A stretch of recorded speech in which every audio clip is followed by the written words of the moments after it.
የትም ቦታ ክርስቶስን የማታተርፉበት ከሆነ ጥላችሁ ትውጡ። የትም ቦታ ክርስቶስ ከሌለበት እልም ይበል። መድኃኔ ዓለምን የማናተርፍበት ቦታ ሁሉ የከሰርንበት ንግድ ነው። እንዲያው በጣም ከሰው ጋር ስትኖሩ መንኮትኮትና መሰበር ካልፈለጋችሁ ኤክስፔክቴሽን የሚባልን ነገር ማስተካከል። ጓደኝነት ስትመሰርቱ ደስታን አትጠብቁ። በየትኛውም ትዳር ስትመሰርቱ ደስታን አትጠብቁ። ደስታን አፍስበታለሁ ያላችሁት ሰውዬ የሐዘን ምንጫችሁ ይሆናል። ቅዳሴ ከተቀደሰ በኋላ በሰላም ግቡ የሚባልበት መሰረታዊ ምክንያት ያን ስለምንጠብቅ፣ እንግደላችሁ ብትሉን ወደን እንሞታለን፣ እንሰራችሁ ብትሉን ወደን እንታሰራለን፣ እንጣላችሁ ብትሉን ወደን እንጣላለን። እንዴት ሰው ድጓ ተምሮ ይሰቃያል? ይሰቃያል። የድጓው አምላክ ተሰቃይቷል። እንዴት መጽሐፍ ተምሮ ሰው ቦታ ያጣል? ያጣል። ለምን ያጣል? የመጽሐፉ ጌታ እኮ ቦታ አልነበረው። ይሄ መጠበቃችን እኮ ነው ሌባ የሚያደርገን። እንደዚህ ብለህ ትዘጋጅና ሳይገጥም ሲቀር ሙዳይ ምጽዋት ትገለብጣለህ። አየህ፣ ችግሩ እሱ ላይ ነው እኮ ማለት ነው። ይህ ዓለም የረከሰ የክፋት ምድር አይደለም።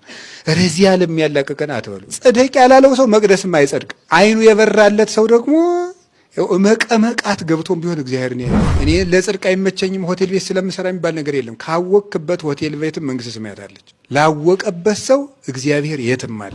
ብንጾም፣ ብንጸልይ፣ ብንሰግድ፣ ብንመጸውት፣ ብንፋቀር፣ መልካም ብናደርግ፣ ሰው በተክሊል ቢያገባ፣ ቢመንን፣ ዋሻ ውስጥ ቢገባ፣ የፈለገ ነገር ቢያደርግ ማንም ሰው መንግስተ ሰማያትን ለፍቼ ወረስኳት ማለት አይችልም። በኢየሱስ ክርስቶስ ደም ነው መንግስተ ሰማያትን የምንወርሳት።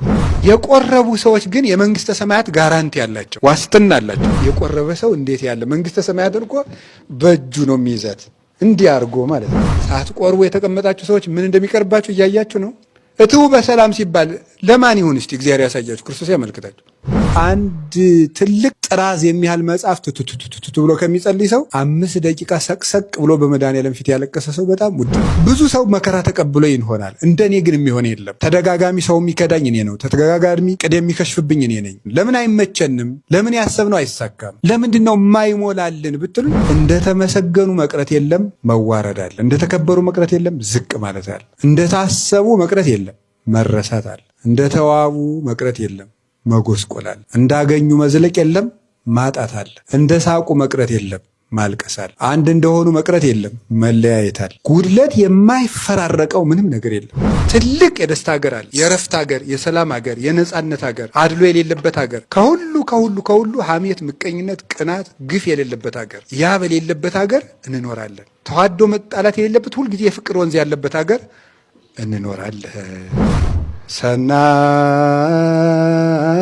ሰናይ ለክሙ ሰናይ